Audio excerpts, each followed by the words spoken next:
ಜಪಮಾಲೆ ಮಾತೆಯಲ್ಲಿ ಪ್ರಿಯ ಭಕ್ತಾದಿಗಳೇ, ಇಂದು October 20ನೇ ತಾರೀಕು. ಇಂದು ನಾವು ಧ್ಯಾನಿಸುವ ಹಾರೋಬಲೆಯ ಜಪಮಾಲೆಯ ಮಾತೆಯ ಬಗ್ಗೆ. 360 ವರ್ಷಗಳ ಕ್ರೈಸ್ತ ಧರ್ಮದ ಇತಿಹಾಸ ಹೊಂದಿದೆ ಹಾರೋಬಲೆಯ ಧರ್ಮಕೇಂದ್ರ.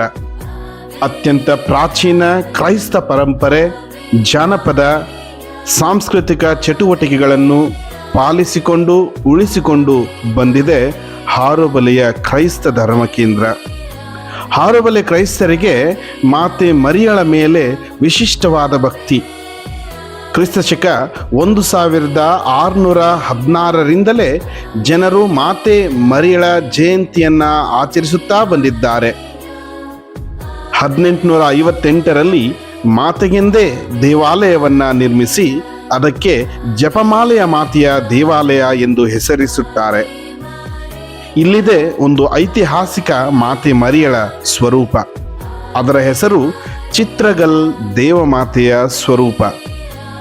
ಅದರ ಹಿನ್ನೆಲೆಯನ್ನು ನಾವು ನೋಡುವುದಾದರೆ, ಚಿತ್ರದುರ್ಗದ ಧರ್ಮ ಕೇಂದ್ರದಲ್ಲಿದ್ದ ಈ ಪ್ರತಿಮೆ ಅದ್ಭುತವೆಂಬಂತೆ ಒಬ್ಬ ಗುರುಗಳ ಮೂಲಕ ಹಾರೋಬಲೆ ಗ್ರಾಮಕ್ಕೆ ತಲುಪಿಸಲಾಯಿತು. ಮುಂದೆ ಮದಕರಿ ನಾಯಕ ಮತ್ತು ಹೈದರಾಲಿಯ ಸೈನಿಕರು ಕಾಳಗದಲ್ಲಿ ನಿರತರಾಗಿರುವಾಗ ಹೈದರಾಲಿಯ ಸೈನ್ಯದಲ್ಲಿ ಕೆಲವು ಕ್ರೈಸ್ತ ಸೈನಿಕರಿದ್ದರು. ಈ ಕ್ರೈಸ್ತ ಸೈನಿಕರು ಮಾತೆಯ ಪ್ರತಿಮೆಯ ಮುಂದೆ ಪ್ರಾರ್ಥಿಸುತ್ತಾರೆ. ಪ್ರಾರ್ಥನೆಯ ಪ್ರಯುಕ್ತ ಹೈದರಾಲಿಯ ಸೈನ್ಯ ಜಯಗಳಿಸುತ್ತದೆ. ಅದೇ ಮಾತೆಯ ಪ್ರತಿಮೆಯ ಮುಂದೆ ಪ್ರಾರ್ಥಿಸಿದ ಹಲವಾರು ಜನರು ಅದ್ಭುತಗಳನ್ನು ಅನುಭವಿಸುತ್ತಲೇ ಬಂದರು.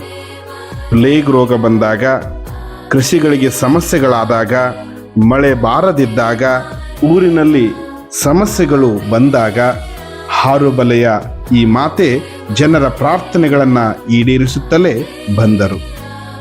ಇತ್ತೀಚೆಗೆ ಬಂದಂತಹ ಕೊರೋನಾ ರೋಗದ ಸಂದರ್ಭದಲ್ಲೂ ಕೂಡ ಈ ತಾಯಿ ಈ ಊರಿನ ಜನರನ್ನು ಸಂರಕ್ಷಿಸಿದರು. ಜಪಮಾಲೆ ಮಾತೆ ಈ ಗ್ರಾಮಕ್ಕೆ ನೂರಾರು ಸಂಖ್ಯೆಯ ದೈವೀ ಕರೆಗಳನ್ನು ದಯಪಾಲಿಸಿದ್ದಾರೆ. ದೈವೀ ಕರೆಗಳಲ್ಲಿ ಹಾರೋಬಲೆಯ ಗ್ರಾಮ ಒಂದು ಮಾದರಿ ಗ್ರಾಮ, ದೈವಕರೆಯ ತೊಟ್ಟಿಲು ಎಂದು ಹೇಳಿದರೆ ತಪ್ಪಾಗುವುದಿಲ್ಲ. ಪ್ರಿಯರೇ, ಜನರು ಒಮ್ಮನಸ್ಸಿನಿಂದ ಬಾಳುವಂತೆ ಪ್ರೇರೇಪಿಸುತ್ತಾರೆ ಹಾರೋಬಲೆಯ ಈ ತಾಯಿ ಮರಿಯ. ಬನ್ನಿ, ನಾವು ಕೂಡ ಹಾರೋಬಲೆಯ ಜಪಮಾಲೆ ಮಾತೆಯಲ್ಲಿ ಪ್ರಾರ್ಥಿಸೋಣ. ನಮ್ಮ ಕುಟುಂಬಗಳಿಗೆ ಬೇಕಾದ ವರಪ್ರಸಾದಗಳನ್ನು ಆ ತಾಯಿಯಿಂದ ಕೇಳಿ ಪಡೆದುಕೊಳ್ಳೋಣ. ಆಮೇನ್.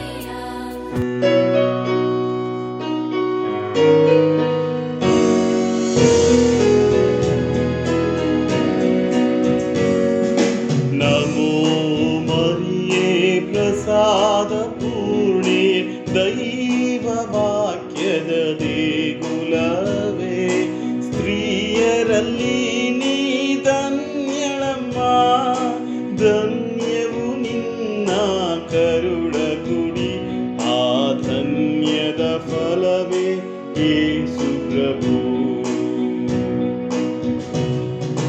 ಓ ಸಂತ ಮರಿಯೇ, ದೇವರ ತಾಯಿಯೇ, ನಾವು ಪಾಪಿಗಳು, ನಮಗಾಗಿ ಪ್ರಾರ್ಥಿಸಮ್ಮ, ಈಗಲೂ